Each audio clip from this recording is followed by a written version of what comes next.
அவனுமாய் குடும்பம் என்னை பகைத்தாலும், உற்றார் உறவினர் என்னை ஏமாற்றினாலும் தேவ கிருபை என்னை தாங்கினது. காரணம், தேவ வசனத்தினால் உண்டான பொறுமையை அடிமை ஏற்றுக்கொண்டேன். உலகத்திலான நண்பர்கள் என்ன அநேகம் உண்டு. தமிழ்நாட்டில் சொல்லக்கூடிய பெரிய பெரிய ரவுடிஸ்கள் என் கூட தான் இருந்தாங்க.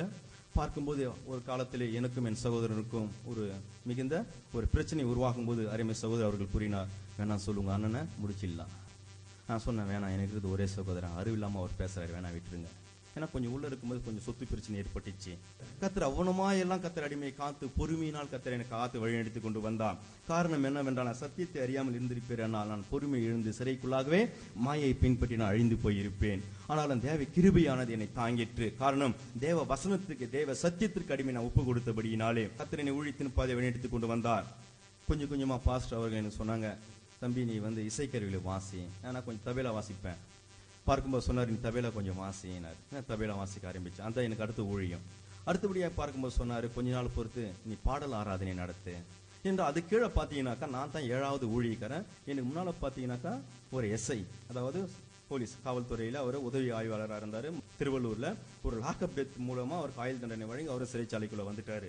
மேலும் அடுத்தபடியாக பார்த்தீங்கன்னாக்கா ஒரு பேங்க் மேனேஜர், ஒரு தலைமை ஆசிரியர் என்று சொல்லக்கூடிய அநேக கல்விமான்கள் அங்கே ஊழியர்களாய் உடன் ஊழியர்களாய் காணப்படுகிறார்கள். ஆனால் நானும் இளையவன், கல்வி அறிவிலே நான் மிகவும் தேர்ச்சி இல்லாதவன், வயதிலே சிறியவன். கர்த்தர் அடிமையை இந்த ஊழியத்தின் பாதையில் கொஞ்சம் கொஞ்சமாக கர்த்தர் என்னை உயர்த்து கொண்டே வந்தார். அதிகாரி கண்ணிலும் கர்த்தர் தயவு கிடைக்க கிருபை செய்தார். அவர் என்னை சங்கீத ஆலோசனை கொடுக்கும்படியாய் கூறினார். கடைசியாய் பார்க்கும்போது சிறையில் இருக்கிறதான 10 ஆண்டுகளை கழித்ததான சிறைவாசிகளை, நன்னடத்தையோடு உள்ளதான சிறைவாசிகளை தமிழக அரசு விடுதலை செய்வது வழக்கம். அதாவது முன்னோர்களுடைய பிறந்த நாளை முன்னிட்டு, அப்பொழுது கலைஞர் அவருடைய ஆட்சி, அறிஞர் அண்ணா அவருடைய பிறந்த நாளை முன்னிட்டு 10 ஆண்டுகள் கழித்ததான சிறைவாசிகளை விடுதலை செய்ய வேண்டும் என்று ஒரு ஆணையை பிறப்பித்தார். சிறையில் ஊழியம் செய்து வந்ததான பாஸ்டர் அருளானந்தம் 14 ஆண்டுகள் கழித்தபடினால் அவருக்கு விடுதலை வந்தது. அப்பொழுது ஊழியத்தின் பொறுப்பினை யாரிடத்தில் ஒப்பு கொடுக்குது என்கிறதான ஒரு குழப்பம் ஏற்பட்டது. காரணம், அநேக ஊழியர்கள் உண்டு. மேலும் சபையில பார்த்தீங்கன்னாக்கா 450 பேர் விசுவாசிங்க. எல்லாமே மொத்தம் சேர்த்தோம்னாக்கா 450 பேருக்கு மேலதான் வருவாங்க அந்த காலகட்டத்தில். என்னடா இப்போ பொருள் சிறை திறக்கல, எல்லாம் ஒன்றா இருந்தது. மெட்ராஸும் நம்ம வேலூர் மாவட்டமும் பார்க்கும்போது பார்த்தீங்கன்னாக்கா அதிலே பார்த்தீங்கன்னா பிரிவுகள், பல பிரிவுகள் இருந்தது. ஏனென்றால் ஒரு நபர் இருப்பார், அவரை சார்ந்த ஒரு 50 பேர் இருப்பாங்க. ஒரு நபர் இருப்பார், அவரை சுற்றி ஒரு 100 பேர் இருப்பாங்க. அப்படியாய் அவர்களுக்குள்ளாக ஒரு போட்டிகள். ஏனென்றால் நம்ம அண்ணன் தான் தலைமை போதகராக வருவார், இவர் தான் அத்திட்டு இந்த ஊழியத்தை நடத்துவாருன்ட்டு. அப்படியா இருக்கும்பொழுது அவர் விடுதலையாக போறதான காலங்கள் வந்தது. அப்பொழுது அவர் சபையை கூட்டினார், ஊழியத்தினை பொறுப்பினை ஒப்பு கொடுக்க வேண்டும் என்று ஒரு ஸ்பெஷல் கூட்டத்தை கூட்டினார். அனைவரும் கடந்து வந்தார்கள். சபை நிரம்பி வழிகிறது. ஆத்து மக்கள் எல்லாம் வெளியெல்லாம் உட்கார்றாங்க. அவர் இந்த ஊழியத்தின் பொறுப்பினை ஒப்பு கொடுத்ததா நேரம் வரும்போது என்னை அழைச்சாரு, தம்பி இங்கே எழுந்து வானாரு. ஏன்னா நான் தான் அந்த தண்ணியெல்லாம் எடுத்து வைப்பேன். டேபிள் மேலே ஃபுல் ஸ்பீட்டில் நான் தான் தண்ணியெல்லாம் எடுத்து வைப்பேன், எல்லாம் நான் தான் செய்வேன். அது இருக்கும்போது ஏதோ தண்ணியில் தூசு விழுந்துச்சு போல, நம்மளை திட்ட போறாரு இந்த வாட்டி. ஏன்னா அவர் ரொம்ப கடுமையாக பேசுவார் பாஸ்டர் அருளானந்தம். சரி நம்மளை திட்ட போறாரு ஐயா நினச்சி நான் போயிட்டு நான் டம்ளரை தான் எட்டி பார்க்குறேன். ஆனால் தண்ணி நல்லா இது மூடி போட்டு தான் வச்சிருக்கிறேன். என்னங்க ஐயா நம்ம சொல்றாரு, முட்டி போடு. ஏங்க ஐயா, இந்த ஊழியத்தினுடைய பொறுப்பினை கர்த்தர் உன்னிடத்துல கர்த்தர் கொடுக்க சொல்லிக்கிறாரு. ஹல்லேலூயா. இவ்வளவு பெரிய ஊழியத்தை எப்படி ஐயா நான் நடத்துவேன்? எல்லாமே கல்வியறிவில் பெரியவங்க, என்னோட எல்லாம் மூத்துவங்க. அதை எஸ்ஐ ஐயா உட்காந்துருக்காரு. அவர் வேதத்தை தெரியின ஒரு மனுஷன். அவர் தான் இங்கே உங்களுக்கு உடன் ஊழியராக இருக்கிறாரு. இந்த பொறுப்பு நான் அவர்கிட்ட ஒப்பு கொடுத்தேன். ரொம்ப சின்ன பையன், எனக்கு வேத அறிவும் கிடையாது, எனக்கு கல்வி அறிவும் கிடையாது, அதனால ஊழியத்தின் பொறுப்பு எனக்கு வேணாம் அந்த பொறுப்புன்னு.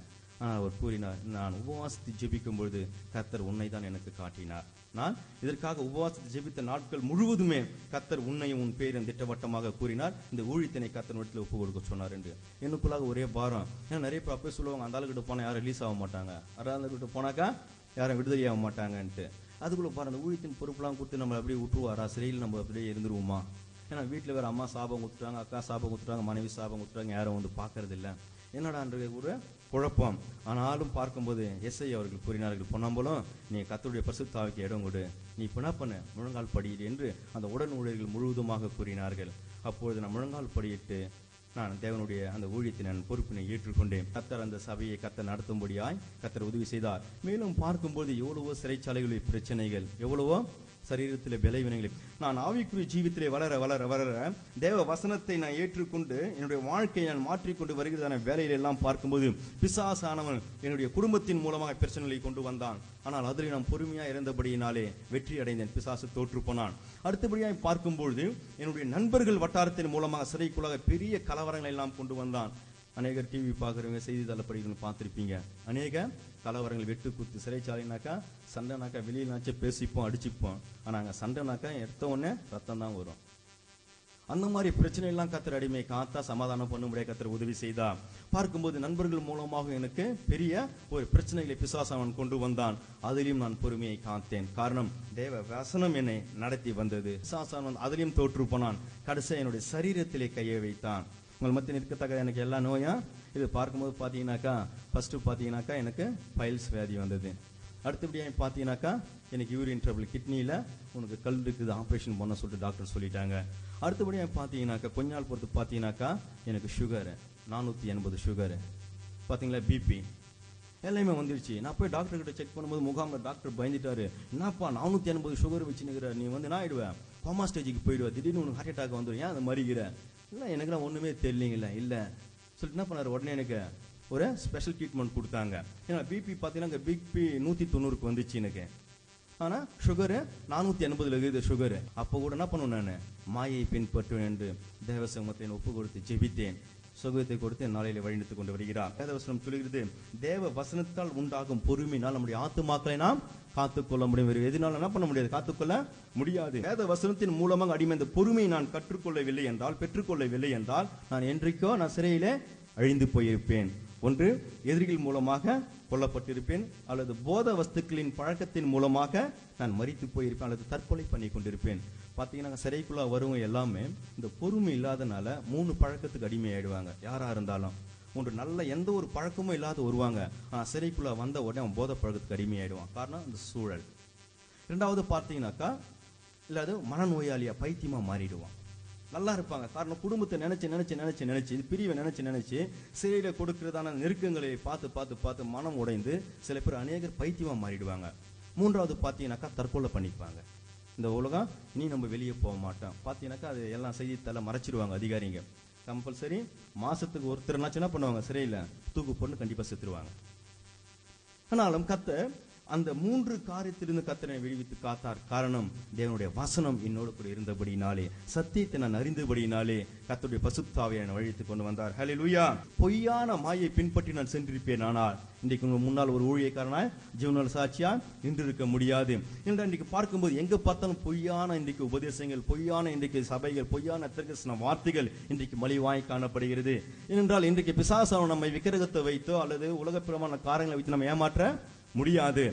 சொல்லப்படுது பொய்யான மாயை என்பது என்ன என்றால், வேதவசனம் சொல்லுகிறது. எடுத்து வாசிப்போம். எசேக்கியேல் எழுதின தீர்க்கதரிசன புஸ்தகம் 22ஆம் அதிகாரம் 25வது வசனத்தை ஒரு வாசிப்போம். அதில் உள்ள தீர்க்கதரிசிகள் அதன் நடுவில் கட்டுப்பாடு பண்ணுகிறார்கள்.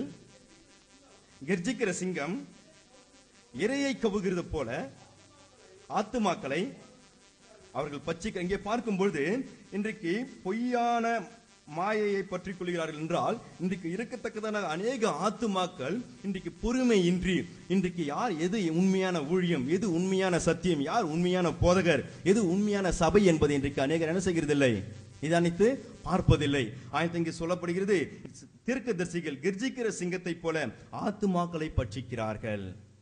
ஆத்துமாக்களை பட்சிக்கிறார்கள். ஜனங்கள் இன்றைக்கு சத்தியத்தின் மூலமாக இன்றைக்கு தேர்ச்சி அடையாதபடியினாலே இன்றைக்கு பொய்யான மாயை இன்றைக்கு பின்பற்றி தன்னுடைய ஆத்துமாக்களை இன்றைக்கு அநேகர் அழித்துக் கொண்டிருக்கிறார்கள். பாவத்தினால் அல்ல, விக்கிரகத்தினால் அல்ல. அன்றைக்கு இருந்ததான இஸ்ரவேல் ஜனங்கள் விக்கிரகத்தின் மூலமாக தன்னுடைய ஆத்துமாக்களை கெடுத்துக் கொண்டார்கள். மோசேக்கு என்ன ஆனதோ தெரியாது, நீ எங்களுக்கு என்ன செய்ய வேண்டும், எங்களுக்கு முன் செல்லத்தக்கதான ஒரு தெய்வத்தை உண்டாக்க வேண்டும் என்று கேட்டார்கள்.